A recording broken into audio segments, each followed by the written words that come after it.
जय हिंद छात्रों, न्यू सृजन एकेडमी में आपका स्वागत है। आज की क्लास में हम पढ़ने वाले हैं रस टॉपिक। रस टॉपिक पे चर्चा करेंगे। रस टॉपिक से मोस्टली क्वेश्चंस आपके जो है TGT, PGT, KBS, UPSI, constable में कम दिखाई देता है, लेकिन मोस्टली आपका जो है थोड़ा सा टेढ़े जो क्वेश्चन आते हैं आपके टीजीटी, पीजीटी में या फिर यूजीसी नेट में आपके क्वेश्चन दिखाई पड़ते हैं। फिर वीडियो के एग्जाम में भी प्रश्न आते हैं इससे। तो स्टार्ट करते हैं आज की क्लास। रस टॉपिक का अच्छे से समझेंगे हम। रस का अर्थ होता है आनंद, यानी कि रस क्या करता है, यह लोगों को आनंदित करता है। अब ऐसा नहीं कह सकते कि सिर्फ जो है यह खुशी ही देता है।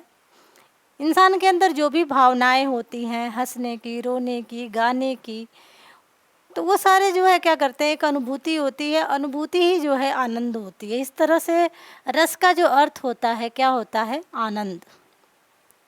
यानी कि अगर प्रश्न पूछा जाए कि रस का शाब्दिक अर्थ क्या है, तो रस का शाब्दिक अर्थ है आनंद। और अगर आपसे प्रश्न पूछा जाए कि रस जो शब्द है उसका निर्माण कैसे हुआ है, तो रस शब्द देखेंगे तो रस धातु और अच प्रत्यय से मिलकर के बना है। यानी कि रस धातु और उसमें जो है अच प्रत्यय मिला हुआ है। इस तरह से जो है इस रस शब्द का निर्माण हुआ है। तो यहाँ पर दो प्रश्न हो गए। रस का शाब्दिक अर्थ क्या है, तो रस का शाब्दिक अर्थ होता है आनंद।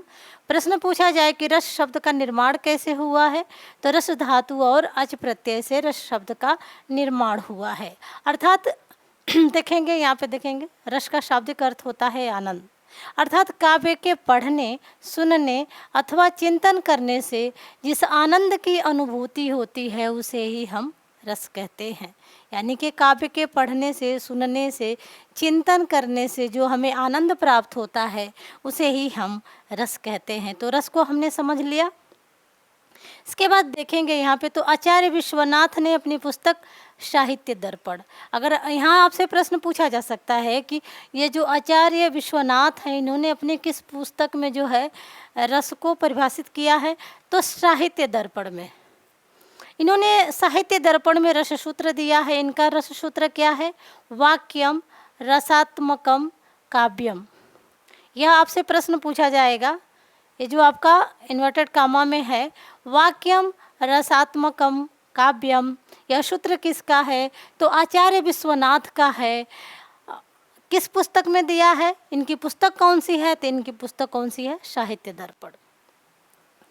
रसयुक्त वाक्य ही काव्य है, इसका अर्थ होता है इन लाइन का। वाक्यम रसात्मकम काव्यम का अर्थ होगा कि रसयुक्त वाक्य ही क्या कहलाता है, काव्य कहलाता है। इन्होंने रस को साहित्य की आत्मा कहा है। यह भी प्रश्न पूछा जा सकता है कि रस को साहित्य की आत्मा किसने कहा है, तो रस को साहित्य की आत्मा कहा है किसने, आचार्य विश्वनाथ ने। तो यहाँ पे कितने प्रश्न हो गए। रस का शाब्दिक अर्थ क्या हुआ, आनंद हुआ। रस धातु और अच प्रत्यय से रस शब्द का निर्माण हुआ है। आचार्य विश्वनाथ ने अपनी पुस्तक साहित्य दर्पण में एक सूत्र दिया है, वाक्यम रसात्मकम काव्यम, और इन्होंने रस को ही साहित्य की आत्मा कहा है। आगे हम बढ़ते हैं।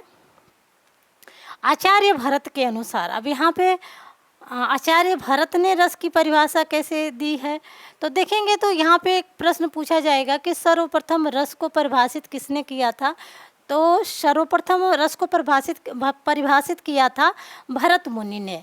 इन्होंने अपनी पुस्तक जो है नाट्यशास्त्र, जो नाट्यशास्त्र पुस्तक है रस का, ये जो है किसका है, भरत मुनि का है।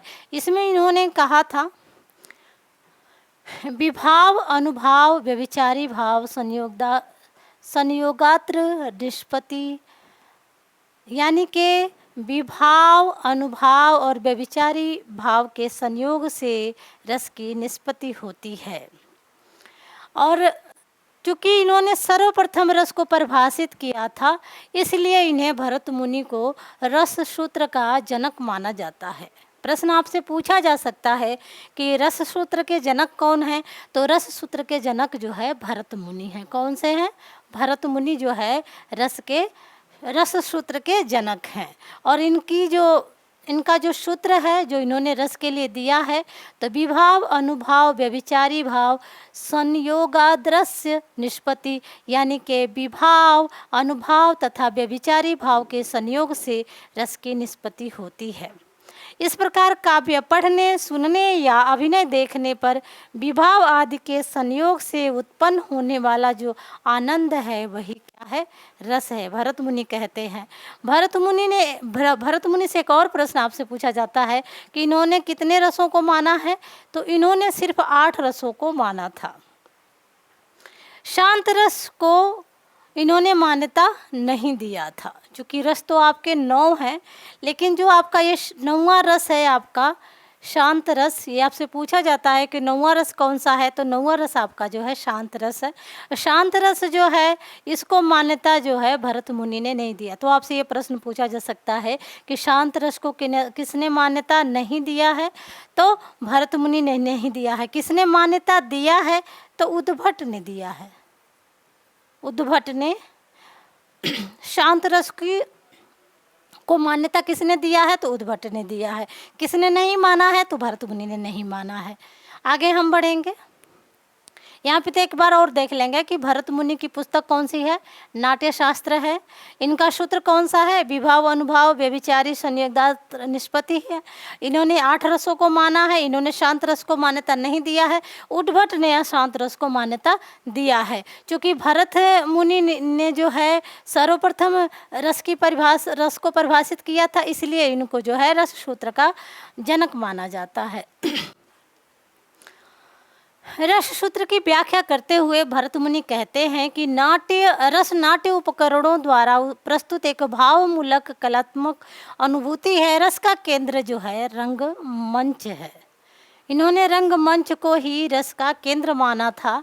भाव रस नहीं कि उसका आधार है। इन्होंने कहा था कि जो भाव है वह रस नहीं है, वह क्या है?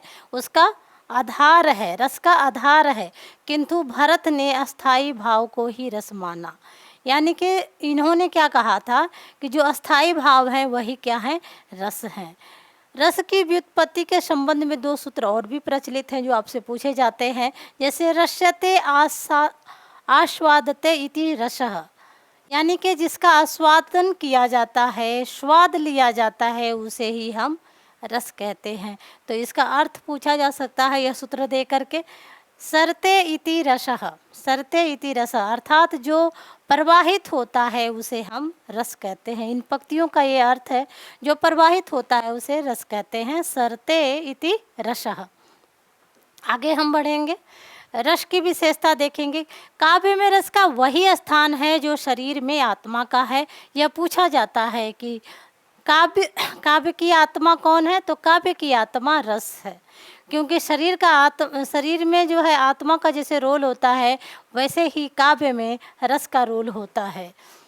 जिस प्रकार आत्मा के अभाव में प्राणी का अस्तित्व संभव नहीं है, उसी प्रकार रसहीन कथन, यानी कि ऐसा कथन जिसमें कोई रस ना हो, वह काव्य नहीं कहा जा सकता है। इस प्रकार रस जो है काव्य की आत्मा है, माना जाता है। यह प्रश्न आपसे पूछा जाता है और प्रीवियस ईयर्स में यह प्रश्न आपसे पूछा भी गया है कि काव्य की आत्मा किसे कहते हैं? तो काव्य की आत्मा ही रस है।